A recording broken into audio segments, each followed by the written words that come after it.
ನೀನು ತಗೋ. ರಂಜಿತ್ ಮಾ, ಡ್ಯಾಡಲ್ಲಿ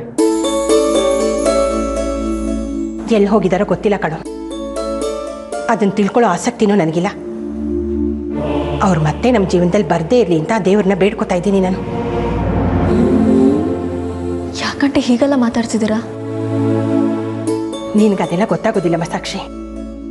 ಒಳ್ಳೆ ಗಂಡ ಒಳ್ಳೆ ಹೆಂಡತಿ ಸಿಗೋದಕ್ಕೆ ಆ ದೇವರ ಅನುಗ್ರಹ ಬೇಕು. ಹುಟ್ಟುತ್ತಾನೆ ಆ ಅದೃಷ್ಟನ ಪಡ್ಕೊಂಡು ಬಂದಿರಬೇಕು ನಾವು.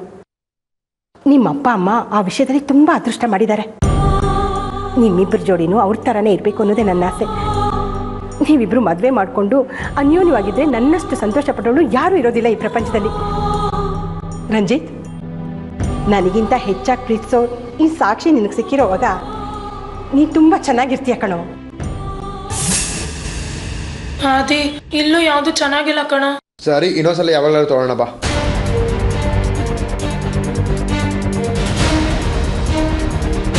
ಆದಿ, ಇಷ್ಟೆಲ್ಲ ಕೊಡ್ಸಿದ್ಯಾ? ಒಂದೇ ಒಂದು ಡ್ರೆಸ್ ಕೊಡ್ಸಾ? ಲೇ, ನಾವಿಲ್ಲಿ ಬಂದು 1 hour ಮೇಲಾಗಿದೆ ಕಣೆ. ಮಕ್ಳಿಗೆ ತಿಂಡಿ ತೊಗೊಂಡು ಎಷ್ಟೊತ್ತಾಯ್ತು ಹೇಳು? ನಾವು ಹಿಂಗೆ ಟೈಮ್ ವೇಸ್ಟ್ ಮಾಡ್ತಿದ್ರೆ ತಿಂಡಿ ಎಲ್ಲ ಆರೋಗುತ್ತೆ. ಅದು ಅಲ್ಲದೆ ಸಾಕ್ಷಿ ಪಾಪ ಒಬ್ಳೆ ಕಾಯ್ತಿರ್ತಾಳೆ.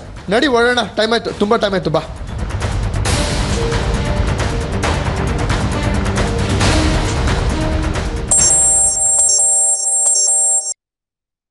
ಹಲೋ ಚಾಚಾ, ನಾವು ಹೊರಟಿದ್ದೀವಿ. ನಾನು ಹೊರಡ್ತಾ ಇದ್ದೀನಿ.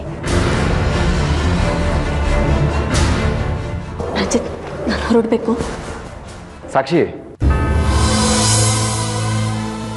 ಹೋಗಿ ಬರ್ತೀನಿ. Take care.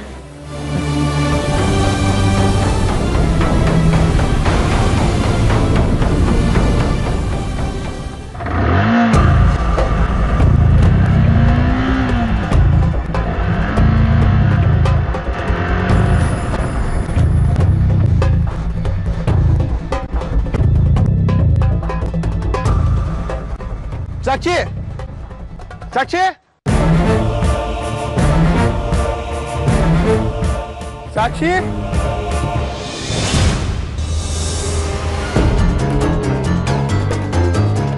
ಸಾಕ್ಷಿ,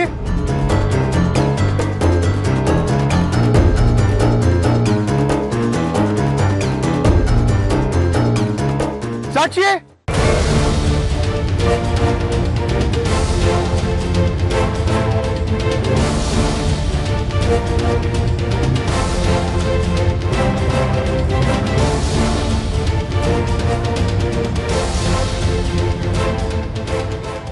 ಸಾಕ್ಷಿ,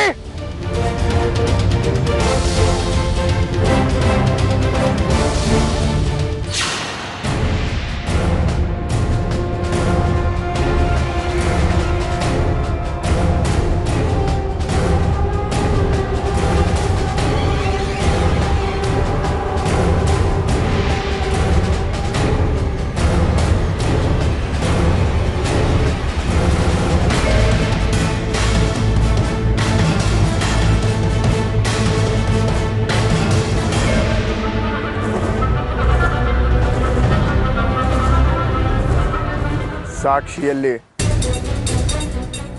ನನ್ಗೇನ್ ಗೊತ್ತು? ನೀನ್ ತಾನೇ ಶಿಶು ವಿಹಾರದ ಫಂಕ್ಷನ್ ಅಂತ ಕರ್ಕೊಂಡ್ ಬಂದಿದ್ದು. ನಿಂದು ತಾನೇ ಜವಾಬ್ದಾರಿ. ನಾನ್ ನಿನ್ ಜೊತೆ ಇದ್ನಲ್ಲೋ ಆದಿ. ನೀನು ನನ್ ಜೊತೆ ಇದ್ದು ಸಾಕ್ಷಿ ಯಾರ ಜೊತೆ ಕಳ್ಸಿದ್ಯಾ?